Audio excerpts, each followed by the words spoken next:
Hello बच्चा लोग, कैसे हैं आप लोग। तो भाई मुझे उम्मीद है आप सब लोग की प्रिपरेशन बहुत अच्छे से चल रही होगी। क्लास 12th केमिस्ट्री में हम लोगों ने चैप्टर पढ़ना स्टार्ट कर दिया, इलेक्ट्रोकेमिस्ट्री। इससे पहले लेक्चर में हम लोगों ने इलेक्ट्रोकेमिस्ट्री के बारे में, गैल्वेनिक सेल क्या होता है और कैसे रिडॉक्स रिएक्शन की एनर्जी का इस्तेमाल करके गैल्वेनिक सेल केमिकल एनर्जी से इलेक्ट्रिकल एनर्जी बनाता है, इसके बारे में हमने बात करी थी। तो अगर आप लोगों ने वो लेक्चर नहीं देखा है तो मैं आपको एडवाइस करूंगा कि वो लेक्चर जरूर देख लीजिए। यहाँ कहीं पर आपको आई बटन पे उस वीडियो का लिंक मिल जाएगा, तो उस वीडियो को ही कवर करके आज के लेक्चर पर आइएगा। अदरवाइज अगर आपको गैल्वेनिक सेल का रफ आइडिया और आप इलेक्ट्रोड पोटेंशियल के बारे में जानना चाहते हैं तो भी आप वीडियो को कंटिन्यू कर सकते हैं। आज के लेक्चर में हमारा मेन पर्पस है इलेक्ट्रोड पोटेंशियल को समझना और स्टैंडर्ड हाइड्रोजन इलेक्ट्रोड की हेल्प से कैसे अलग अलग इलेक्ट्रोड्स के पोटेंशियल्स को कैलकुलेट करा जाता है, हम ये देखेंगे और ये अंडरस्टैंड करेंगे कि दरअसल में सेल पोटेंशियल या जिसे हम ईएमएफ ऑफ सेल बोलते हैं ये क्या होता है। आज के लेक्चर ये हमारे मेन टॉपिक होने वाले हैं और इसी पर फाउंडेशन बेस्ड होने लगेगी गैल्वेनिक सेल और इलेक्ट्रोकेमिस्ट्री के बहुत ही अच्छे क्वेश्चंस की। तो इस टॉपिक को अंडरस्टैंड बहुत अच्छे से करिएगा क्योंकि आपके स्कूल एग्जाम के लिए, बोर्ड एग्जाम के लिए और कॉम्पिटिटिव एग्जाम के लिए ये क्वेश्चंस, ये आइडियाज बहुत ज्यादा इंपॉर्टेंट है। तो without wasting any further time फटाफट आज का डिस्कशन स्टार्ट करते हैं। लेकिन उससे पहले अगर आप लोग चैनल पे नए हैं और आप लोगों ने अभी तक चैनल को सब्सक्राइब नहीं करा है तो सब्सक्राइब जरूर कर लीजिए, बेल आइकन को जरूर प्रेस कर लीजिए ताकि ये डेली रेगुलर जो वीडियोस आपको मिलते रहते हैं, ये रेगुलर वीडियोस आपके सामने आते रहते हैं, ये आप तक पहुंचते रहें और आप कोई भी टॉपिक मिस ना करें। तो फटाफट अपना आज का डिस्कशन स्टार्ट करते हैं। तो देखो आज हमें इलेक्ट्रोड पोटेंशियल के बारे में समझना है, लेकिन उसके लिए सबसे पहले हम लोग गैल्वेनिक सेल को एक बार रिवाइज कर लेते हैं कि गैल्वेनिक सेल क्या था। तो हम लोगों ने ये पढ़ा था गैल्वेनिक सेल में एक एनोड कंपार्टमेंट होता है जिसमें ऑक्सीडेशन होगा, एक कैथोड कंपार्टमेंट होता है जिसमें रिडक्शन होगा।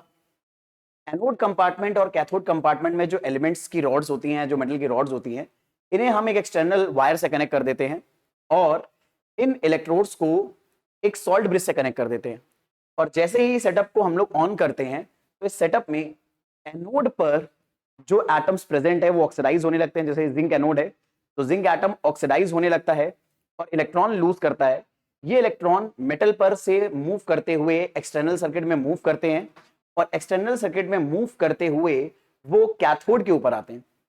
तो कैथोड पर जैसे नेगेटिव चार्ज होगा, कैथोड अपने सोल्यूशन से कॉपर आयन को बुला रहा है यहाँ पर, या एनायन को बुलाता है और रिड्यूस करता है। तो इस तरह से एनोड पर ऑक्सीडेशन और कैथोड पर रिडक्शन होता है, जिस वजह से एनोड से कैथोड की तरफ इलेक्ट्रॉन का मूवमेंट होता है। और अगर एक वायर में इलेक्ट्रॉन का मूवमेंट होने लगा तो उसके अपोजिट डायरेक्शन में करंट फ्लो होगा। तो इस तरह से इस एक्सटर्नल सर्किट में करंट फ्लो होने लगता है और ये पूरा जो सेटअप है, इस पूरे सेटअप को गैल्वेनिक सेल बोला जाता है। और इसमें इंपॉर्टेंट बात समझने वाली ये है कि एनोड पर ऑक्सीडेशन हो रहा है। जैसे यहाँ पर ये एनोड हमने जिंक का बनाया है तो धीरे धीरे जिंक के एटम्स आयन में कन्वर्ट होने लगेंगे और वो सोल्यूशन में जाने लगते हैं। तो जिंक की रॉड धीरे धीरे पतली हो जाएगी, पहले हमने ऐसी ली होगी, वो धीरे धीरे रिएक्शन करने के बाद पतली हो जाएगी। और कॉपर की रॉड पे कॉपर आयन के जो कॉपर आयन जो सोल्यूशन में प्रेजेंट है वो रिड्यूस होकर कॉपर की रॉड पर डिपॉजिट होते चले जा रहे हैं। तो ये कॉपर की रॉड पहले ऐसी रही होगी, धीरे धीरे इस पे कॉपर जब डिपॉजिट हो जाएगा तो ये थोड़ी सी थिक हो जाएगी। ठीक है, तो इस तरह से एक ऑक्सीडेशन रिडक्शन रिएक्शन में इलेक्ट्रॉन्स के ट्रांसफर को हम एक्सटर्नल वायर में से मूव कराते हैं, जिसकी वजह से करंट अपोजिट डायरेक्शन में फ्लो होने लगता है। तो ये एक्चुअल में गैल्वेनिक सेल का एक सिंपल सा सेटअप होता है। अब लेकिन हमें एक बात अच्छे से पता है कि इलेक्ट्रॉन का मूवमेंट अगर एक जगह से दूसरी जगह पर हो रहा है तो इन दोनों पॉइंट्स के बीच में पोटेंशियल का डिफरेंस होना चाहिए। और इसका मतलब है कि अगर इलेक्ट्रॉन एनोड से कैथोड की तरफ मूव कर रहे हैं तो एनोड और कैथोड के बीच में कोई ना कोई पोटेंशियल डिफरेंस होना चाहिए। तो अब मैथमेटिकली सेल की वर्किंग को समझने के लिए हमें पोटेंशियल को डिफाइन करना पड़ेगा, and to be more specific हमें इलेक्ट्रोड पोटेंशियल को डिफाइन करना पड़ेगा। क्योंकि दरअसल में इस सेटअप में ये जो एनोड है ये अपने आप में एक इलेक्ट्रोड होता है, ये जो कैथोड है ये अपने आप में एक इलेक्ट्रोड है। तो इनके पोटेंशियल के डिफरेंस की वजह से इलेक्ट्रॉन मूव हो रहा है। तो इसलिए हमें एक टर्म अंडरस्टैंड करना है, इलेक्ट्रोड पोटेंशियल। तो उसी पे बात करते हैं इलेक्ट्रोड पोटेंशियल क्या होता है। तो इलेक्ट्रोड पोटेंशियल दरअसल में कुछ इस तरह का सिचुएशन अंडरस्टैंड करेगा। जैसे मान लो मेरे पास कोई इलेक्ट्रोड है, वेदर ये कैथोड वेदर ये एनोड हो, इससे कोई फर्क नहीं पड़ता, आइडिया सबके लिए सेम है। तो एक इलेक्ट्रोड में एक पर्टिकुलर मेटल को हमने उसके आयन के सोल्यूशन में डिप करा हुआ है। जैसे यहां पर जिंक को जिंक के आयन में सोल्यूशन में डिप करा हुआ है और कॉपर को कॉपर आयन के सोल्यूशन में डिप करा हुआ है। तो जब भी गैल्वेनिक सेल में एक इलेक्ट्रोड बनाते हैं तो एक एलिमेंट को उसी के आयन के सोल्यूशन में हम डिप कर देते हैं। तो हम लोगों ने यहां पर भी वही करा है, एक मेटल को M+ आयन के सोल्यूशन में डिप करा हुआ है। तो जरा नोटिस करो, जैसे जैसे प्रोसीजर स्टार्ट होगा तो इस मेटल की प्लेट पर नेगेटिव इलेक्ट्रॉन्स प्रेजेंट होते हैं और इसके अगल बगल M+ पॉजिटिव आयंस प्रेजेंट हैं।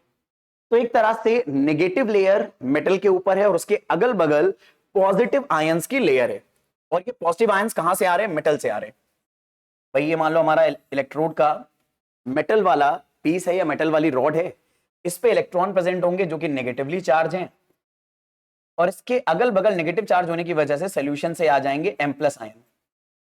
तो इस तरह से प्लस माइनस आयन एक दूसरे के अगल बगल बाउंड्री क्रिएट कर लेंगे। तो ये बिल्कुल प्लस माइनस आयन अगर एक दूसरे के अगल बगल आ गए तो इनके बीच में एक पोटेंशियल डिफरेंस क्रिएट हो जाता है, जिसे हम डेल्टा पाई या E से डिनोट करते हैं। और इस पोटेंशियल डिफरेंस को ही हम लोग बोलते हैं इलेक्ट्रोड पोटेंशियल। और क्योंकि हम ये एक सिंगल इलेक्ट्रोड का पोटेंशियल निकाल रहे हैं तो इसे स्पेसिफिकली बोला जाता है सिंगल इलेक्ट्रोड पोटेंशियल। भाई देखो, हमने फिजिक्स में इतना तो पढ़ा है कि अगर एक पॉजिटिव चार्ज की लेयर एक नेगेटिव चार्ज की लेयर है, कैपेसिटर में आपने पढ़ा होगा, अगर एक पॉजिटिव चार्ज की लेयर एक नेगेटिव चार्ज की लेयर है तो उनके बीच में पोटेंशियल डिफरेंस क्रिएट हो जाता है। कुछ ऐसा ही हो रहा है, नेगेटिव चार्ज की लेयर है, यहाँ पे पॉजिटिव चार्ज की लेयर है, तो इनके बीच में पोटेंशियल डिफरेंस क्रिएट हो रहा है। तो ये पोटेंशियल डिफरेंस एक ही सिंगल इलेक्ट्रोड में क्रिएट हो रहा है, तो इसे बोलेंगे सिंगल इलेक्ट्रोड पोटेंशियल। अब ऐसा ही इलेक्ट्रोड पोटेंशियल कैथोड और एनोड दोनों में होता है, और इनके पोटेंशियल डिफरेंस की वजह से इलेक्ट्रॉन एनोड से कैथोड की तरफ मूव करने लगते हैं और उनके अपोजिट डायरेक्शन में करंट फ्लो होने लगता है। तो ये है इलेक्ट्रोड पोटेंशियल। अब मैथमेटिकली अगर हमें इस चीज को और अंडरस्टैंड करना है तो हमें ये समझना होगा इलेक्ट्रोड पोटेंशियल को हम कैलकुलेट कैसे करते हैं या इसकी वैल्यू कैसे निकाली जाती है। तो यहां पर मैं आपको एक बहुत बड़ी समस्या बताना चाहूंगा। दरअसल में एक सिंगल इलेक्ट्रोड का पोटेंशियल हम प्रैक्टिकली नहीं निकाल सकते, उसके पीछे बहुत सारी समस्याएं हैं। जैसे पहली समस्या, एक्चुअल में जो इलेक्ट्रोड पोटेंशियल डेवलप हो रहा है ये मेटल पर प्रेजेंट इलेक्ट्रॉन्स और उसके बगल में जो M+ आयन आएंगे उसकी वजह से डेवलप हो रहा है। पर क्योंकि M+ आयन सॉल्यूशन में है तो ये लगातार ना रैंडम मूवमेंट करते रहेंगे, और प्रैक्टिकली जब कभी भी हमें इलेक्ट्रोड पोटेंशियल निकालना होता है तो हम उसे वोल्ट मीटर की हेल्प से निकालते हैं। अब वोल्ट मीटर लगाने के लिए हमें 2 पॉइंट्स चाहिए होंगे जहां पर वोल्ट मीटर लगाएंगे, जिनके बीच का हमें क्या चाहिए? Potential difference. तो एक पॉइंट तो मान लो मेटल से मिल जाएगा, पर M+ आयन क्योंकि लगातार मूव हो रहे हैं और ये मूव होंगे, इनकी जगह कोई दूसरा आएगा, तो वो हम पर्टिकुलर दूसरा जो पॉइंट है वोल्ट मीटर का वो कहां लगाएंगे? पोटेंशियोमीटर की हेल्प से हम लोग प्रैक्टिकली दरअसल में एक सिंगल इलेक्ट्रोड का पोटेंशियल डायरेक्टली M+ और इलेक्ट्रॉन के बीच में जो पोटेंशियल डेवलप हुआ है इसे नहीं निकाल सकते। ये एक बहुत बड़ी चैलेंज है हमारे लिए कि इसे निकाला कैसे जाए। तो जाहिर सी बात है हमारे साइंटिस्टों को जब ये समझ में आ गया कि इसे एक्सपेरिमेंटली डायरेक्ट नहीं निकाल सकते, तो उन्होंने एक रेफरेंस इलेक्ट्रोड बना दिया और उस रेफरेंस इलेक्ट्रोड की हेल्प से बाकियों के पोटेंशियल निकाले। अब रेफरेंस इलेक्ट्रोड की हेल्प से जब बाकियों के पोटेंशियल निकाले तो बाकियों के बीच में हम कंपैरिजन कर सकते हैं। ठीक है, कहने का मतलब क्या है? कहने का मतलब है ऐसे समझो, जैसे मान लो अगर मेरे पास कोई मीटर स्केल वगैरह ना हो किसी की लेंथ मेजर करने के लिए, ठीक है, मेरे पास बस ये पेन है अंदाजे से, ठीक, और मैं अपने आप को रेफरेंस बना लूं लोगों की हाइट मेजर करने के लिए। तो मान लो मेरे बगल में कोई मेरे से एक लंबा पर्सन आया और मैंने उसकी हाइट देखी, तो इस पेन के बराबर उसकी हाइट मेरे से ज्यादा थी, और एक दूसरा पर्सन आया उसकी हाइट इस पेन के बराबर मेरे से कम थी। तो अगर मैं अपनी हाइट को रेफरेंस बना लूं तो मैं उन दोनों पर्सन के बीच की हाइट का डिफरेंस निकाल सकता हूं। मैं ये बोल सकता हूं उन दोनों पर्सन के बीच की हाइट का डिफरेंस दरअसल में मेरे अकॉर्डिंग इस पेन की डबल लेंथ के बराबर है, क्योंकि एक पर्सन इस पेन की लेंथ के बराबर मेरे से छोटा है और एक पर्सन इस पेन की लेंथ के बराबर मेरे से बड़ा है। तो क्योंकि हम लोग जो कैलकुलेशंस वगैरह करते हैं इस पर्टिकुलर चैप्टर में, वहां पर हमें पोटेंशियल डिफरेंस की जरूरत होती है। तो पोटेंशियल डिफरेंस के लिए हम लोग अपने आप एक रैंडम इलेक्ट्रोड पोटेंशियल खुद डिसाइड कर लेते हैं और उसकी हेल्प से बाकियों के पोटेंशियल को कैलकुलेट कर लेते हैं, और हम क्योंकि डिफरेंस कैलकुलेट करते हैं तो डिफरेंस बड़े आराम से कैलकुलेट हो जाता है। तो हम लोगों ने खुद अपनी तरफ से एक रेफरेंस इलेक्ट्रोड बनाया हुआ है। ठीक है, इस रेफरेंस इलेक्ट्रोड को हम लोग बोलते हैं स्टैंडर्ड हाइड्रोजन इलेक्ट्रोड, और आज के लेक्चर में हम यही समझेंगे स्टैंडर्ड हाइड्रोजन इलेक्ट्रोड की हेल्प से इलेक्ट्रोड पोटेंशियल निकाले कैसे जाते हैं। पर मेरे प्यारे बच्चों, ये करने से पहले कुछ ऐसी भी टर्म्स हैं जिन्हें जानना आपके लिए जरूरी है। जब आप इन सबको जान जाओगे, समझ जाओगे, तो स्टैंडर्ड हाइड्रोजन इलेक्ट्रोड कैसे काम करता है ये आपको बहुत अच्छे से समझ में आएगा। ठीक है, चलो फटाफट बात करते हैं। तो एक छोटा सा आइडिया आपको ये याद रखना है कि जब हम जिस इलेक्ट्रोड के साथ काम कर रहे हैं तो हमें पता है कि जो इलेक्ट्रोड है ये एनोड भी हो सकता है, कैथोड भी हो सकता है। एनोड पे ऑक्सीडेशन होगा, कैथोड पे रिडक्शन होगा। तो अब इलेक्ट्रोड पे क्या चीज हो रही है उसके हिसाब से ही हम इसके पोटेंशियल को नाम देते हैं। अगर ऑक्सीडेशन रिएक्शन इलेक्ट्रोड पर हो रही है तो जो उसका पोटेंशियल है उसे हम लोग बोलेंगे ऑक्सीडेशन पोटेंशियल, और उसको रिप्रेजेंट करेंगे ई और सबस्क्रिप्ट में लगा देंगे ऑक्स, ऑक्सीडेशन से। और अगर रिडक्शन हो रहा है तो हम लोग इलेक्ट्रोड पोटेंशियल को बोलेंगे रिडक्शन पोटेंशियल और उसे रिप्रेजेंट करेंगे ई और उसके सबस्क्रिप्ट में लिख देंगे RED, रिडक्शन के शुरुआत के 3 लेटर्स। ठीक है, ये इंपॉर्टेंट बात है, ये आपको टर्मिनोलॉजीज हैं जो अच्छे से पता होनी चाहिए, क्योंकि हियर एंड देयर ये आपके सिंबल्स के फॉर्म में इस्तेमाल होते रहेंगे, तो आपको अच्छे से पता होना चाहिए क्या सिंबल कहां से आया है। इसके बाद एक और टर्म आपको पता होना चाहिए which is called standard electrode potential. अब ये स्टैंडर्ड इलेक्ट्रोड पोटेंशियल क्या है? तो ये हमारा अपना बनाया हुआ एक कन्वेंशन है। देखो, इलेक्ट्रोड जो होते हैं जिनसे गैल्वेनिक सेल बनेगा, ये अलग अलग टेम्परेचर, अलग अलग आयन के कॉन्सेंट्रेशन पे काम कर सकते हैं। तो हमने सबका एक ही वैल्यू निकालने के लिए या एक तरह से कंपैरेटिव वैल्यू निकालने के लिए सबको स्टैंडर्ड कंडीशन पे लाकर वैल्यू निकालते हैं। और जब सबकी स्टैंडर्ड कंडीशन पे वैल्यू निकालेंगे तो ऐसी सिचुएशन में हम बोलेंगे कि इलेक्ट्रोड पोटेंशियल हमने स्टैंडर्ड कंडीशन में निकाला है। ठीक है, ताकि सबके लिए वो कंडीशन सेम हो जाए। और जब सबके लिए आयन का कॉन्सेंट्रेशन, टेम्परेचर, प्रेशर, ये सारी कंडीशन सेम हो जाएंगी तो हम आराम से कंपेयर कर पाएंगे कि किसका इलेक्ट्रोड पोटेंशियल ज्यादा है उस गिवन कंडीशन पे और किसका इलेक्ट्रोड पोटेंशियल कम है। क्योंकि ये ज्यादा सेंस करता है ना बात, कि अगर हमारा इलेक्ट्रोड पोटेंशियल आयंस जिनके अंदर हमने इलेक्ट्रोड को डिप करा इसके कॉन्सेंट्रेशन पे डिपेंड करता है, टेम्परेचर पे डिपेंड करता है, तो एक इलेक्ट्रोड अगर अलग टेम्परेचर पे ऑपरेट करोगे, एक अलग टेम्परेचर पे, तो इनके इलेक्ट्रोड पोटेंशियल कंपेयर करना हमारे लिए ज्यादा सेंस नहीं करेगा। सेंस तब करेगा जब इनके बाकी कंडीशन सेम हो, यानी टेम्परेचर, आयन के कॉन्सेंट्रेशन, प्रेशर। तो हमने एक स्टैंडर्ड बना दिया है और उस स्टैंडर्ड पर जब हम पोटेंशियल मेजर करेंगे तो इसे बोलेंगे स्टैंडर्ड इलेक्ट्रोड पोटेंशियल। और ये बाय डिफॉल्ट हमने खुद ही बनाया है। तो स्टैंडर्ड इलेक्ट्रोड पोटेंशियल दरअसल में इलेक्ट्रोड पोटेंशियल या इलेक्ट्रोमोटिव फोर्स ही है गैल्वेनिक सेल का, लेकिन ये निकाला कब जाता है? ये निकाला तब जाता है जब हम स्टैंडर्ड कंडीशन के साथ डील करते हैं। और ये स्टैंडर्ड कंडीशन क्या है? लेट मी टेल यू बेटा।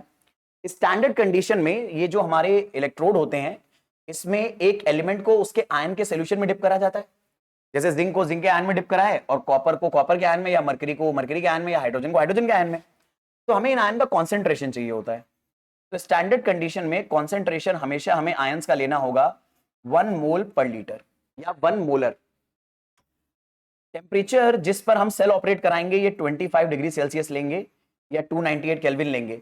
अक्सर बच्चे जल्दबाजी में गड़बड़ करते हैं, वो ये सोचते हैं स्टैंडर्ड इलेक्ट्रोड पोटेंशियल है, तो स्टैंडर्ड इलेक्ट्रोड पोटेंशियल को वो स्टैंडर्ड जो कंडीशन होती है स्टेट्स ऑफ मैटर में हम जो पढ़ते हैं उससे कंपेयर करने लगते हैं। और उन्हें लगता है कि वहां तो जो टेम्परेचर था वो 0 केल्विन था, तो यहाँ 0 डिग्री सेल्सियस था या 273 केल्विन था, तो कई बार बच्चे वो टेम्परेचर यहाँ लेते हैं। पर याद रखिए यहाँ पर थर्मोडायनेमिक्स वाला टेम्परेचर स्टैंडर्ड कंडीशन में इस्तेमाल होगा, ना कि गैस स्टेट वाला। ये एक बहुत इंपॉर्टेंट आइडिया, ऐसे याद रखना।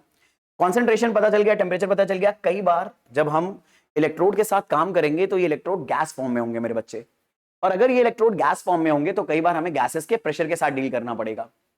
तो कई बार जब प्रेशर के साथ डील करेंगे तो प्रेशर यहां पर हमें स्टैंडर्ड कंडीशन में 1 atm के आसपास लेकर चलते हैं। तो ये तीनों कंडीशन पर सेल को जब हम ऑपरेट कराएंगे तो इसमें जो इलेक्ट्रोड का पोटेंशियल आएगा उस पोटेंशियल को बोला जाएगा स्टैंडर्ड इलेक्ट्रोड पोटेंशियल। अगर सेल का ऑक्सीडेशन हो रहा है तो वो स्टैंडर्ड ऑक्सीडेशन पोटेंशियल आएगा, और सेल में अगर रिडक्शन हो रहा है तो वो सेल का वो उस पर्टिकुलर इलेक्ट्रोड का स्टैंडर्ड रिडक्शन पोटेंशियल आएगा। मुझे उम्मीद है ये आइडिया आप लोगों को समझ में आ रहा है। अच्छा, एक चीज और बताना चाहूंगा, जब कभी भी हम लोग स्टैंडर्ड कंडीशन में पोटेंशियल निकालेंगे तो स्टैंडर्ड कंडीशन में पोटेंशियल को ई नॉट के सिंबल से डिनोट करा जाता है। मतलब अगर ऑक्सीडेशन पोटेंशियल होगा तो यूजुअली हम लोग ऑक्सीडेशन पोटेंशियल को ई ऑक्स बोलते हैं। अगर स्टैंडर्ड कंडीशन पे हम काम कर रहे हैं तो ऊपर एक नॉट और लगा देंगे यहां पर, ठीक है, यहां पर हम लोग नॉट और लगा देंगे, और ऐसे रिडक्शन में भी यहां नॉट लगा देंगे। पर ये नॉट तब लगाया जाएगा अगर हमें पता है कि स्टैंडर्ड कंडीशन पे ही हमें ऑपरेशन करना है या स्टैंडर्ड कंडीशन ही हमें गिवन है। ठीक है, अभी के लिए फिलहाल हटा देते हैं क्योंकि जनरल में ये आइडिया यूज नहीं होता, स्टैंडर्ड कंडीशन पे ही होता है। तो स्टैंडर्ड इलेक्ट्रोड पोटेंशियल क्या है ये जाना जरूरी था। अब हमें धीरे धीरे समझना है स्टैंडर्ड हाइड्रोजन इलेक्ट्रोड, और ये समझना है कि दरअसल में स्टैंडर्ड हाइड्रोजन इलेक्ट्रोड की हेल्प से बाकी इलेक्ट्रोड्स के पोटेंशियल हम कैसे निकालेंगे। ठीक है, तो इसके लिए बस एक छोटी सी चीज और समझनी है। अभी तक तो ये आइडिया समझने जरूरी थे, एक छोटी सी चीज और समझनी है कि एक पूरे सेल का पोटेंशियल कैसे निकाला जाता है, जिसे हम ईएमएफ ऑफ सेल भी बोलते हैं या सेल पोटेंशियल भी बोलते हैं। तो उसका आइडिया बड़ा सिंपल है। तो पहले हम लोग ये समझ लेते हैं एक सेल का पोटेंशियल कैसे निकाला जा रहा है या ईएमएफ ऑफ सेल कैसे निकाला जा रहा है। तो एक्चुअल में बड़ा सिंपल सा आइडिया है। जब गैल्वेनिक सेल के बारे में हम काम करते हैं, ठीक है, या बात करते हैं, तो गैल्वेनिक सेल में हमें पता है कि एनोड से इलेक्ट्रॉन मूव करना स्टार्ट करते हैं कैथोड की तरफ, ठीक है। यानी एनोड का अपना कोई पोटेंशियल होगा, कैथोड का अपना कोई पोटेंशियल होगा। तो अगर हमें इन दोनों के बीच में सेल का पोटेंशियल निकालना है तो इन्हीं दोनों के मिलने से सेल बना है, तो इन दोनों के मिलने से अगर सेल बना है तो सेल का पोटेंशियल अगर निकालना है तो बस इन दोनों इलेक्ट्रोड के पोटेंशियल का डिफरेंस आप निकाल लो, उस डिफरेंस को सेल पोटेंशियल बोला जाएगा। जैसे आप फिजिक्स में करते होगे कि एक पॉइंट का हमें पोटेंशियल दिया हुआ है VA और एक पॉइंट का पोटेंशियल दिया है VB। अगर मान लो इसके बीच में करंट मूव हो रहा है या इलेक्ट्रॉन मूव हो रहे हैं तो आप अगर ओम्स लॉ फॉलो करना चाहते हो तो आपको पोटेंशियल डिफरेंस डेल्टा V निकालना होता है, जो कि हो जाएगा VB माइनस VA। इस तरह से हम निकालते हैं। वही बात यहां पर हम कर रहे हैं। यहां पर इलेक्ट्रॉन का मूवमेंट अगर दरअसल में हो रहा है एनोड से कैथोड की तरफ, ठीक है, तो दोनों के बीच में मतलब एनोड और कैथोड के बीच में पोटेंशियल का डिफरेंस होगा, और एनोड और कैथोड के जो पोटेंशियल डिफरेंस होते हैं इसी को बोला जाता है सेल का पोटेंशियल या ईएमएफ ऑफ सेल, यानी इलेक्ट्रोमोटिव फोर्स ऑफ सेल, यानी वो फोर्स जो इलेक्ट्रॉन्स को सेल के एक कंपार्टमेंट से धक्का देकर दूसरे कंपार्टमेंट में भेज रहा है। आई होप आप मेरी बात समझ रहे हो, इस बात को समझने में कोई दिक्कत कोई परेशानी नहीं है। अब देखो मेन मुद्दे की बात करते हैं। तो अगर हमें कैथोड का स्टैंडर्ड पोटेंशियल पता है, एनोड का स्टैंडर्ड पोटेंशियल पता है, ठीक है, तो हम जब इन दोनों को सब्ट्रैक्ट करेंगे तो इन दोनों के सब्ट्रैक्शन से जो पोटेंशियल आएगा वो सेल का पोटेंशियल बोला जाएगा। तो सेल का पोटेंशियल होगा E naught of cathode minus E naught of anode.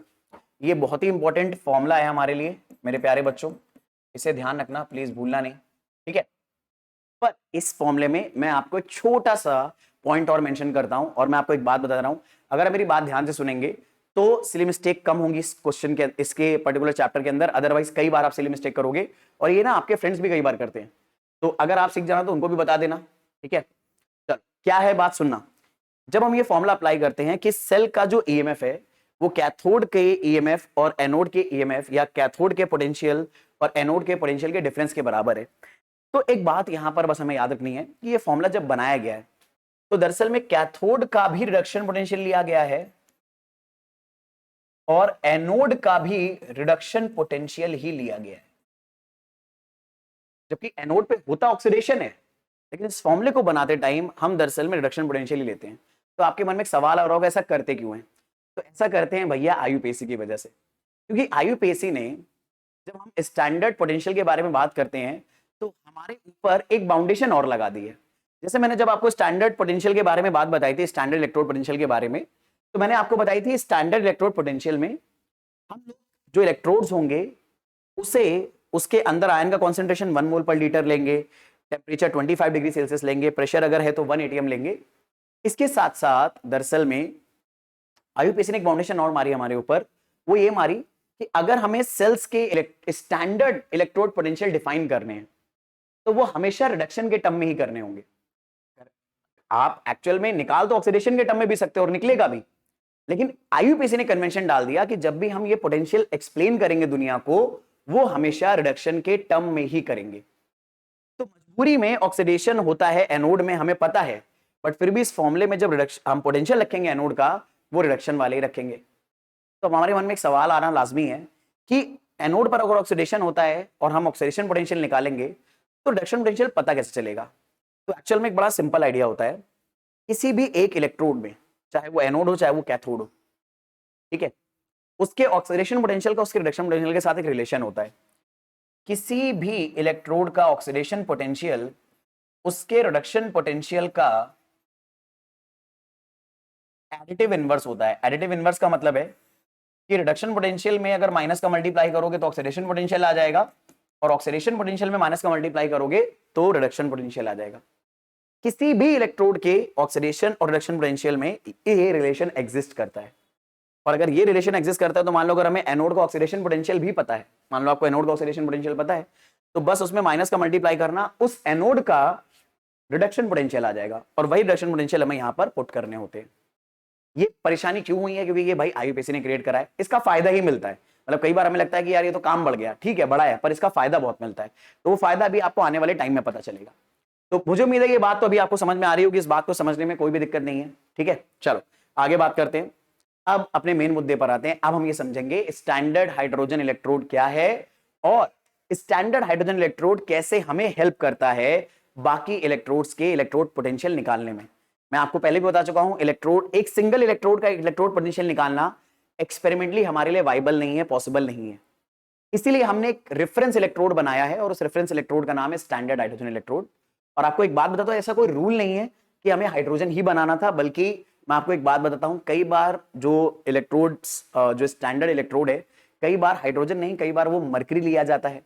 ठीक है, तो ऐसी कोई बाउंडेशन नहीं है अपने ऊपर कि हमें हाइड्रोजन को स्टैंडर्ड इलेक्ट्रोड बनाना था। हम अपने सिलेबस में मोस्टली जो स्टैंडर्ड इलेक्ट्रोड पढ़ते हैं वो हाइड्रोजन का ही पढ़ते हैं, और ज्यादातर चीजें पूरे वर्ल्ड में जो ऑपरेट हो रही हैं वो हाइड्रोजन इलेक्ट्रोड के बेसिस पर ही करी जाती है गैल्वेनिक सेल के अंदर, अनलेस स्पेसिफाई हो कि मरकरी एज स्टैंडर्ड इलेक्ट्रोड हमने इस्तेमाल करा है, या कोई और पर्टिकुलर सेल या कोई पर्टिकुलर इलेक्ट्रोड को स्टैंडर्ड इलेक्ट्रोड की तरह हमने काम करा है। पर बेसिक आइडिया सब जगह सेम रहेगा। तो हम लोग के सिलेबस में हाइड्रोजन है तो हम हाइड्रोजन पर ही पूरा फोकस करेंगे। देखो, आप में से कई बच्चों के मन में डाउट आ रहा होगा ना कि सर हमने हाइड्रोजन को ही स्टैंडर्ड इलेक्ट्रोड पोटेंशियल क्यों बनाया, या स्टैंडर्ड इलेक्ट्रोड क्यों बनाया? रैंडमली, ठीक है, रैंडम चॉइस थी। ठीक है, और इसी तरह से बिल्कुल आप मरकरी को भी इस्तेमाल कर सकते हो, बल्कि कई जगह करा भी जाता है। तो अब स्टैंडर्ड हाइड्रोजन इलेक्ट्रोड क्या है और इसकी हेल्प से इलेक्ट्रोड पोटेंशियल वगैरह कैसे निकालेंगे, ये सीखते हैं हम आज अब अपने लेक्चर में। तो सबसे पहले तो हमें ये समझना है स्टैंडर्ड हाइड्रोजन इलेक्ट्रोड का सेटअप क्या है, क्योंकि ना आपके स्कूल एग्जाम में कई बार डिफाइन करने को आता है कि आप स्टैंडर्ड हाइड्रोजन इलेक्ट्रोड को डिफाइन करो। तो स्टैंडर्ड हाइड्रोजन इलेक्ट्रोड को डिफाइन करने में आपको ये फिगर बहुत ज्यादा इंपॉर्टेंट रोल प्ले करता है, क्योंकि आपको फिगर ड्रॉ करना होगा। तो फिगर में जरा छोटी छोटी चीजों को देखो। तो यहां पर हमारे पास ये एक ग्लास का एक सिलेंडर है, ये ग्लास सिलेंडर आपको दिख रहा होगा। इस ग्लास सिलेंडर में एक छोटा सा इनलेट है, इस इनलेट से हाइड्रोजन गैस को हम एंटर करा सकते हैं। इस ग्लास के सिलेंडर के अंदर एक छोटा सा और ग्लास का ट्यूब है, अगर आपको यहां पे दिख रहा हो, मैं मार्कआउट कर देता हूं। ये हमारा ग्लास का सिलेंडर है जो आपको दिख रहा होगा। इस ग्लास के सिलेंडर के अंदर एक छोटा सा ग्लास का ट्यूब और है, और मेरे प्यारे बच्चों अब सबसे इंपॉर्टेंट चीज आ रही है। इस ग्लास ट्यूब जो अंदर है, इसके अंदर से कॉपर का एक वायर जाता है जो ऐसे बाहर, और ये कॉपर वायर के, सॉरी कॉपर नहीं, प्लैटिनम वायर होता है एक्चुअल में ये। और इस प्लैटिनम वायर के ऊपर, ये देखो, ये प्लैटिनम वायर है, प्लैटिनम वायर के जस्ट नीचे प्लैटिनम की एक शीट होती है, मतलब प्लैटिनम की एक प्लेट होती है। ठीक, और ये पूरा सेटअप हम डिप कर देते हैं दरअसल में H प्लस आयन के सोल्यूशन में। अब ये H प्लस आयन कहां से आएंगे? यूजली H प्लस आयन किसी ना किसी एसिड से आते हैं। यहां पर कई बार हमारे पास H2SO4 होता है, तो ये H प्लस H2SO4 से आता है। और इतना H2SO4 हमें डालना होता है वाटर में, जिसकी वजह से H प्लस का कॉन्सेंट्रेशन 1 मोल पर लीटर आए या 1 मोलर आए। तो जब हम इस पूरे सेटअप को डिप कर देते हैं H प्लस आयन के सोल्यूशन में, इसके बाद हम इस इनलेट से हाइड्रोजन गैस को पास करना स्टार्ट करते हैं। अब हाइड्रोजन गैस एक्चुअल में अपने सोल्यूशन के साथ डायरेक्ट कांटेक्ट में नहीं रह सकते, क्योंकि गैस है तो उसके बुलबुले बाहर आ जाएंगे। ठीक है, पर आपको पता है कि इलेक्ट्रोड को बनाने के लिए एक एलिमेंट को उसके सोल्यूशन में डिप करना होता है। जब हमने जिंक का इलेक्ट्रोड बनाया था, जरा दिमाग में इमेजिन करो, जब हमने जिंक का इलेक्ट्रोड बनाया था तो जिंक को जिंक आयन के सोल्यूशन में डिप करा था। कॉपर का इलेक्ट्रोड बनाया था तो कॉपर को कॉपर आयन के सोल्यूशन में डिप करा था। तो अगर हम हाइड्रोजन इलेक्ट्रोड बना रहे हैं तो हमें हाइड्रोजन को H+ में डिप करना होगा। पर समस्या क्या है कि हाइड्रोजन दरअसल में गैस फॉर्म में एग्जिस्ट करता है, तो गैस फॉर्म में अगर एग्जिस्ट करता है तो हम H+ में डायरेक्ट डिप नहीं कर सकते, इसलिए सारा सेटअप हमने करा है। अब हुआ क्या, ऊपर से हम हाइड्रोजन गैस पास करेंगे, वो हाइड्रोजन गैस इस ट्यूब के अंदर से होते हुए इस मेटल के प्लैटिनम के प्लेट के पास पहुंचेगी। अब प्लैटिनम की खास बात ये होती है कि हाइड्रोजन को अपने ऊपर चिपका लेता है, एड्सॉर्ब कर लेता है। तो बहुत सारा हाइड्रोजन, जैसे यहां पर आप फिगर में देख रहे हो, ये प्लैटिनम के ऊपर एड्सॉर्ब हो जाएगा, चिपक जाएगा। और अब जब ये हाइड्रोजन प्लैटिनम के ऊपर चिपका रहेगा तो वो H+ के साथ कांटेक्ट में आ जाएगा। तो अब हाइड्रोजन H+ आयन के साथ अगर कांटेक्ट में है तो हम बोल सकते हैं कि ये हाइड्रोजन का इलेक्ट्रोड बन गया है। बस अब इस इलेक्ट्रोड को स्टैंडर्ड कंडीशन में हमें ऑपरेट करना है। तो स्टैंडर्ड कंडीशन में H+ आयन का कॉन्सेंट्रेशन हम 1 मोल पर लीटर लेंगे, जो कि हमने यहां पे लिया हुआ है। टेम्परेचर इस पूरे सेटअप का हम लोग लेंगे 25 डिग्री सेल्सियस, और जो प्रेशर हाइड्रोजन गैस का हम एंटर करा रहे हैं ये 1 atm लेंगे।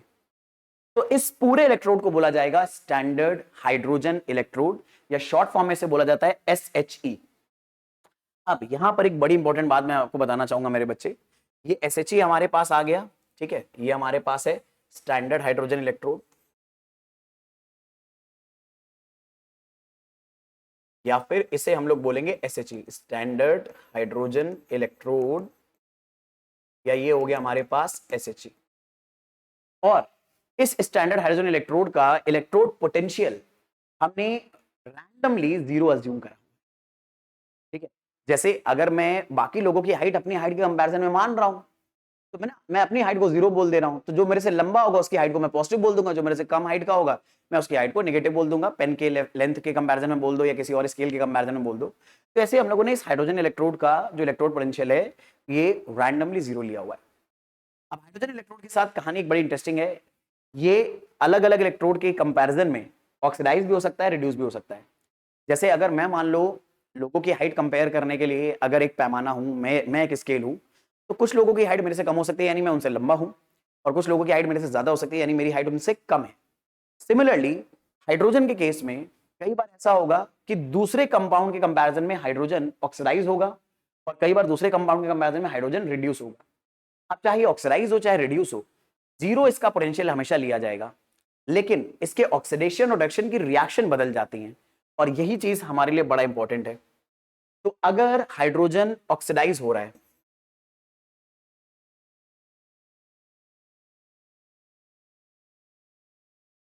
तो अगर हम लोग हाइड्रोजन इलेक्ट्रोड को ऑक्सीडेशन करें तो उसकी जो रिएक्शन है वो ऐसे लिखी जाएगी। तो उसमें जो हाइड्रोजन मॉलिक्यूल्स हैं ये 2H+ बनाते हैं 2 इलेक्ट्रॉन लूज करके, क्योंकि ऑक्सीडेशन में इलेक्ट्रॉन का लॉस होता है। पर यहीं पर मेरे प्यारे बच्चों आपको एक बात अच्छे से समझनी है। अगर मान लीजिए रिडक्शन हो रहा है हाइड्रोजन इलेक्ट्रोड का, तो अगर रिडक्शन आप करा दो हाइड्रोजन इलेक्ट्रोड्स का, तो यहां पर मेरी प्यारी जनता आप उल्टी रिएक्शन लिखोगे। 2H+ 2 इलेक्ट्रॉन गेन करके H2 बनाएगा। लेकिन इन दोनों ही केसेस में हाइड्रोजन का जो इलेक्ट्रोड पोटेंशियल है वो 0 ही लिया जाएगा। तो standard hydrogen potential, standard hydrogen electrode का जो पोटेंशियल है वो 0 ही रहेगा, ठीक है। तो E0 of standard hydrogen electrode is 0। लेकिन याद रखना E0 0 है, यानी स्टैंडर्ड कंडीशन में इस इलेक्ट्रोड का पोटेंशियल 0 लिया है। नॉन स्टैंडर्ड कंडीशन में हम कोई कमिटमेंट नहीं कर सकते, बट स्टैंडर्ड कंडीशन में इसका इलेक्ट्रोड पोटेंशियल 0 है, चाहे ऑक्सीडेशन की रिएक्शन हो रही हो चाहे रिडक्शन की, ठीक है। तो ये है हमारा स्टैंडर्ड हाइड्रोजन इलेक्ट्रोड। अब इसी स्टैंडर्ड हाइड्रोजन इलेक्ट्रोड की हेल्प से मेरे प्यारे बच्चों हम दूसरे इलेक्ट्रोड्स के पोटेंशियल निकालते हैं, और वो कैसे निकालते हैं ये मैं आपको बता रहा हूं मेरे बच्चे। इसके लिए एक जरूरी चीज याद करो।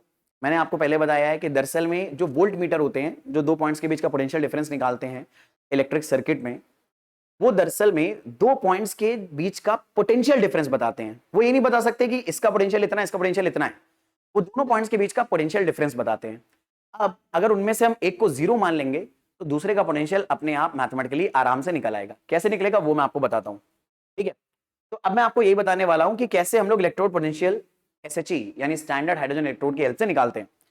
तो हम लोग क्या करते हैं, जिस इलेक्ट्रोड का हमें पोटेंशियल निकालना है उसके साथ हम SHE को कनेक्ट कर देते हैं, और इन दोनों के बीच में एक वोल्ट मीटर लगा देते हैं। जैसे यहां पर मान लो मुझे कॉपर का इलेक्ट्रोड पोटेंशियल निकालना है, तो मैंने कॉपर को SHE के साथ कनेक्ट कर दिया और बीच में लगा दिया एक वोल्ट मीटर। तो जैसे ही मैं वोल्ट मीटर लगाऊंगा तो वोल्ट मीटर इन दोनों इलेक्ट्रोड के बीच का मेरे को पोटेंशियल डिफरेंस बताने लगेगा, और इन दोनों इलेक्ट्रोड के बीच का पोटेंशियल डिफरेंस आ रहा है 0.337 वोल्ट। और एक सेल में 2 इलेक्ट्रोड्स के बीच का जो पोटेंशियल डिफरेंस होता है हम इसे बोलते हैं सेल पोटेंशियल। तो ये वोल्ट मीटर हमें जो वैल्यू दे रहा है ये दरअसल में सेल पोटेंशियल की वैल्यू है। और अभी अभी मैंने आपको सेल पोटेंशियल का फॉर्मूला बताया था, उसी फॉर्मूले का इस्तेमाल करके हम लोग यहां पर कॉपर का दरअसल में पोटेंशियल निकालेंगे। देखो मैंने आपको बताया था कि किसी भी सेल का पोटेंशियल कैथोड के पोटेंशियल माइनस एनोड के पोटेंशियल के बराबर होता है, ठीक। तो अब मुझे सेल का पोटेंशियल तो पता है 0.337। अब मुझे बस इतना ढूंढना है इनमें से कैथोड कौन है, तो मैं कैथोड का पोटेंशियल देख लूंगा, और एनोड कौन है उसका पोटेंशियल देखूंगा। तो अब देखो एक्चुअल में कैथोड की पहचान क्या होती है, कैथोड की पहचान ये होती है कि उसकी तरफ इलेक्ट्रॉन जाते हैं। तो आप नोटिस करो यहां पर जो इलेक्ट्रॉन का मूवमेंट है वो हाइड्रोजन से कॉपर की तरफ हो रहा है, और अगर हाइड्रोजन से कॉपर की तरफ इलेक्ट्रॉन मूव होते हैं तो इलेक्ट्रॉन हमेशा गैल्वेनिक सेल में एनोड से कैथोड की तरफ मूव होते हैं। तो यहां पर कॉपर कैथोड है और हाइड्रोजन एनोड है। तो हमें ये तो पता चल गया कॉपर कैथोड है, तो ये जो कैथोड है ये एक्चुअल में कॉपर है, तो इसका हमारे पास कॉपर का पोटेंशियल आ जाएगा। तो ये हो गया ई नॉट ऑफ कॉपर। अच्छा, इसको लिखेंगे कैसे? तो मैंने आपको बताया था ये जो भी पोटेंशियल है रिडक्शन पोटेंशियल है, तो हम लोग यहां पर सबस्क्रिप्ट में कॉपर के रिडक्शन की रिएक्शन लिखेंगे। तो कॉपर यहां पर रिड्यूस हो रहा है 2+ से 2 में, और एरो की बजाय पैरेलल ये हम लोग स्ट्रेट लाइन बनाते हैं, ठीक। माइनस एनोड है मेरा बच्चे स्टैंडर्ड हाइड्रोजन इलेक्ट्रोड, और स्टैंडर्ड हाइड्रोजन इलेक्ट्रोड का पोटेंशियल 0 होता है, ठीक है। तो यहां पर हम लोग इसे 0 रखेंगे, और अगर मैं 0 रखा तो देखो हमें मिल गया कॉपर का रिडक्शन पोटेंशियल 0.34 ले लेते हैं, ठीक है, 0.34।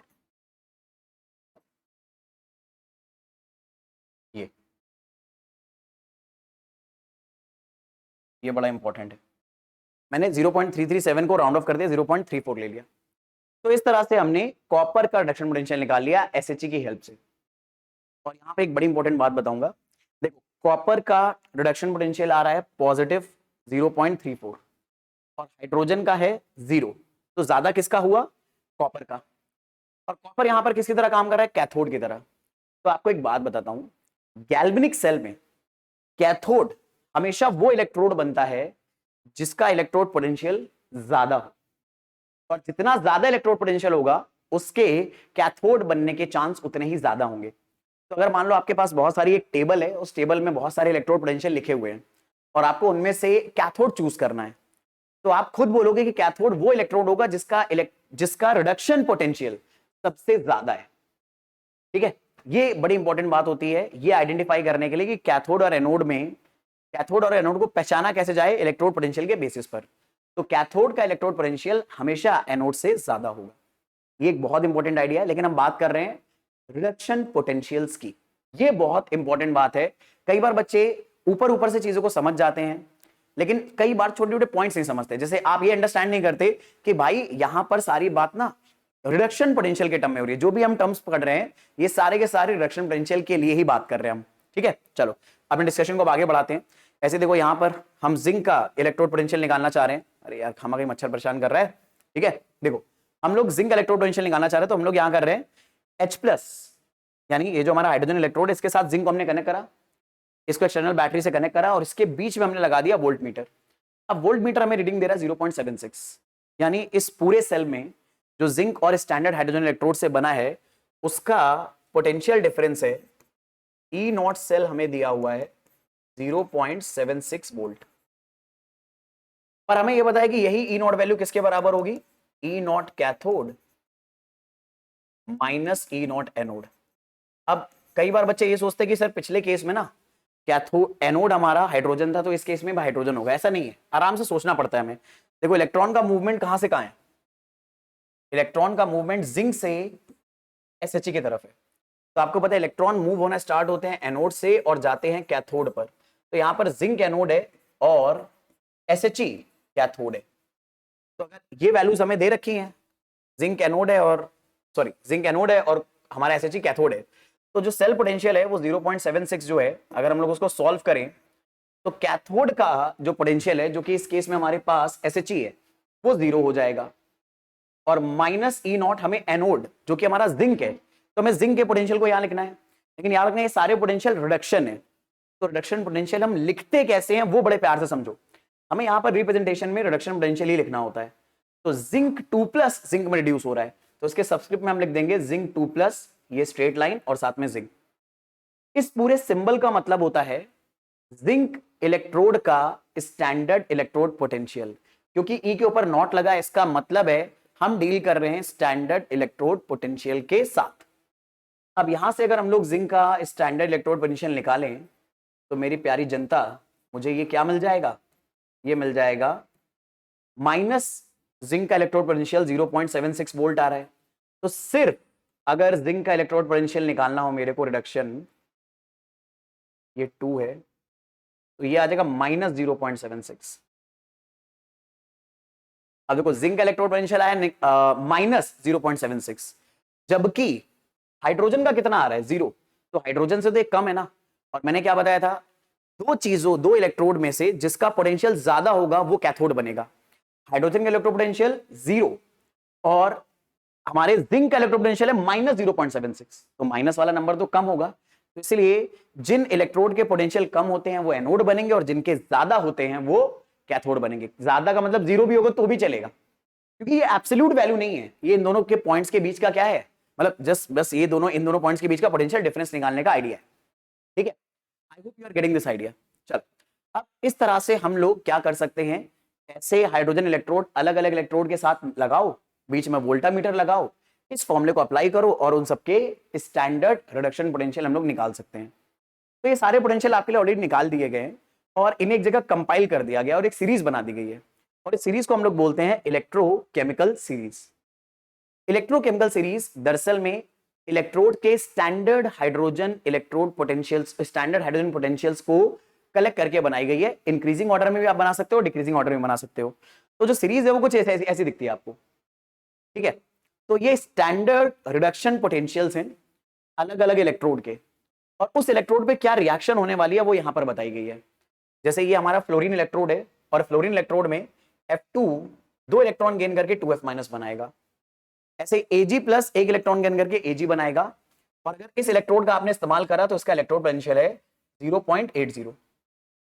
हाइड्रोजन का आप देख सकते हो 0 है। अभी हमने मैग्नीशियम का देखा अगर, तो मैग्नीशियम का -2.36 आता है, जिंक का अगर देखे तो -0.76 आता है। तो यहां पर कुछ अब ये जो एक्चुअल में हमारी क्या नाम है इलेक्ट्रोकेमिकल सीरीज है, ये स्टैंडर्ड रिडक्शन पोटेंशियल के इंक्रीजिंग ऑर्डर में डिक्रीजिंग ऑर्डर में लिखी है, लेकिन आप चाहो तो इसे इंक्रीजिंग ऑर्डर में भी लिख सकते हो, मतलब इसको उल्टा भी लिख सकते हो, कोई दिक्कत नहीं है, बट एनसीईआरटी में से दिया हुआ है तो हम लोग अभी इसको ऐसे ही लेकर चलेंगे। ठीक है, तो मुझे उम्मीद है यहां पर ये बातें समझने में तो कोई दिक्कत कोई परेशानी नहीं है, ये फंडामेंटल आइडिया आप सबको बड़े अच्छे से समझ में आ रहा होगा। अब डिस्कशन को फटाफट आगे बढ़ाते हैं, इस सीरीज का या ये जो हमें डेटा इतने सारे दिए इसका फायदा कैसे उठाएंगे। तो इसका सबसे पहला फायदा होता है इसके एप्लीकेशंस में। ठीक है, इसके एप्लीकेशन में सबसे पहला फायदा होता है जो हम सेल्स बनाते हैं अलग अलग टाइप के गैल्वेनिक सेल, तो उनके सेल पोटेंशियल कैसे निकाले जाते हैं। जो हम लोग अलग अलग इलेक्ट्रोकेमिकल सेल बनाएंगे, जो गैल्वेनिक सेल बनाएंगे, उनके सेल पोटेंशियल निकालने में या स्टैंडर्ड इलेक्ट्रोमोटिव फोर्स निकालने में ये सीरीज हमारी बहुत ज्यादा हेल्प करती है। कैसे, एक एग्जांपल से बताता हूं।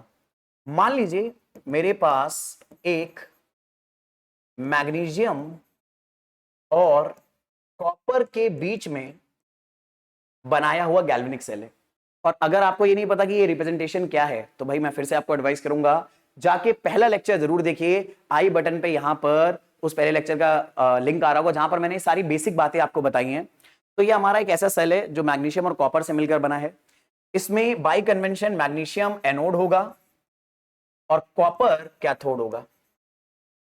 तो हमें ये पता चल गया कॉपर कैथोड है, मैग्नीशियम एनोड है, और मैं अगर इस सेल का ईएमएफ निकालना चाहता हूं तो ईएमएफ आएगा E0 ऑफ कैथोड, लेकिन याद रखना ये रिडक्शन पोटेंशियल ही लेना होता है, -E0 ऑफ एनोड, और ये भी रिडक्शन पोटेंशियल ही लेना होता है। अब कैथोड हमने ढूंढ लिया कॉपर है और एनोड हमने ढूंढ लिया मैग्नीशियम है, तो हमें स्टैंडर्ड पोटेंशियल निकालने तो हम इलेक्ट्रोकेमिकल सीरीज के पास जाएंगे और उससे सवाल पूछेंगे भैया हाइड्रोजन का जो हमारा क्या हो गया, हम लोग ये पूछेंगे जो हमारा मैग्नीशियम है, मैग्नीशियम का इलेक्ट्रोड पोटेंशियल कितना है। तो ये देखो, ये मैग्नीशियम का इलेक्ट्रोड पोटेंशियल आपको दिया है -2.36, और अगर हम लोग बात करें मैग्नीशियम के साथ हमने कॉपर लिया है, तो कॉपर का इलेक्ट्रोड पोटेंशियल हमें दिया हुआ है +0.34। तो हम ये सारी वैल्यूज यहां पर पुट कर देंगे। बस याद रखना मैग्नीशियम -2.36 है, बट मैग्नीशियम खुद एनोड है। ठीक है, कुछ तो यार ये थोड़ा सा आज दिक्कत दे रहा है मेरे को। ठीक, चलो फटाफट आगे बात करते हैं मेरी जनता। अब याद रखना कैथोड एक्चुअल में क्या था, कॉपर, और एनोड क्या है, मैग्नीशियम। तो कॉपर का इलेक्ट्रोड पोटेंशियल था 0.34 माइनस एनोड जो कि मैग्नीशियम है, मैग्नीशियम का हमने निकाला था -2.36। अब ब्रैकेट ना अपने घर की खेती मानकर खूब इस्तेमाल करो, क्योंकि ना दो माइनस अगल बगल आने वाले हैं, और अगर आपने ब्रैकेट नहीं लगाया तो आप खुद कई बार साइन में गलती कर सकते हो। तो ये सिली मिस्टेक्स भी आपको अवॉइड करनी है, और मैं आपको ऐसे ही चीजें बताऊंगा ताकि सिली मिस्टेक्स भी अवॉइड होती रहे। अब माइनस का माइनस से मल्टीप्लाई करें प्लस हो जाएगा, तो ये रिजल्ट आया 0.34 + 2.36। तो यहां से ये जो सेल आ रहा है इसका पोटेंशियल हो जाएगा 4 और 6 को ऐड करा तो हमने 10 हो गया, 3 और 3 को ऐड करा तो 6 6 1 7, और ये आ गया 2। यानी मैग्नीशियम और कॉपर की हेल्प से जो स्टैंडर्ड सेल बनाएंगे हम, और अगर उसे स्टैंडर्ड कंडीशन में ऑपरेट करेंगे गैल्वेनिक सेल को, तो उसका जो ईएमएफ निकलेगा, इलेक्ट्रोमोटिव फोर्स, वो निकलेगा 2.7 वोल्ट। और इसी तरह से अगर आपको कोई भी सेल दे दिया जाए और उसका आपको स्टैंडर्ड ईएमएफ निकालना है या सेल पोटेंशियल निकालना है स्टैंडर्ड कंडीशन में, तो आप बस टेबल की हेल्प लो, ये जो आपको इलेक्ट्रोकेमिकल सीरीज दे रखी है उसकी हेल्प लो, और इलेक्ट्रोकेमिकल सीरीज का इस्तेमाल करके आप सारा आंसर निकाल लो। ठीक है, ये इलेक्ट्रोकेमिकल सीरीज का जो भी डेटा आपको गिवन है इसकी हेल्प से आप कॉपर, आप एनोड ढूंढो, कैथोड ढूंढो, और कैथोड और एनोड के इलेक्ट्रोड पोटेंशियल को सब्ट्रैक्ट करके सेल पोटेंशियल निकाल लो। अब इस पर्टिकुलर इलेक्ट्रोकेमिकल सीरीज के और भी बहुत सारे यूज हैं, और भी बहुत सारे केमिकल रिएक्शंस में इस्तेमाल होते हैं, तो वो सारे यूजेस भी मैं आपको बताऊंगा, बट ये हम बात करेंगे नेक्स्ट लेक्चर में। तो भाई नेक्स्ट लेक्चर का और नेक्स्ट वीडियो का आपको अपडेट मिल जाए, इसके लिए जरूरी है कि आप अभी तक अगर आपने सब्सक्राइब बटन को प्रेस नहीं करा है तो उसे प्रेस कर दो, बेल आइकन दबा दो, ताकि आप जैसे ही वीडियो आते रहे उनकी नोटिफिकेशन आपको मिलती रहे और आप अपनी प्रिपरेशन को टॉप नॉच करते रहो। और फिर से एक बात बताऊंगा, अगर आपको कोई पर्टिकुलर वीडियो पढ़ना है, रिक्वेस्ट करना है, आपको चाहिए वो वीडियो, तो कमेंट सेक्शन में जरूर बता दीजिए ताकि हम वो वीडियो आप तक पहुंचा सके। बाकी आप हमारी टीम को और मुझे भी रीच आउट कर सकते हैं, उसके सारे डिस्क्रिप्शंस, उसके सारे लिंक्स हमारे डिस्क्रिप्शन में दिए हुए हैं, डिस्क्रिप्शन में देखकर आप हम तक अप्रोच कर सकते हैं, हम तक रीच कर सकते हैं, ताकि आप अपनी प्रिपरेशन को एकदम टॉप नॉच लेवल पे ले जाओ। तो आज के लेक्चर में इतना ही रखेंगे, मिलेंगे नेक्स्ट क्लास में। तब तक भाई जम के पढ़ाई करिए, रिवीजन करते रहिए, जो भी डाउट्स आते रहे मेरे साथ कंसल्ट करते रहिए, हम तक रीच आउट करते रहिए। So see you in the next class. Bye everyone. Take a very good care of yourself. See you in the next class.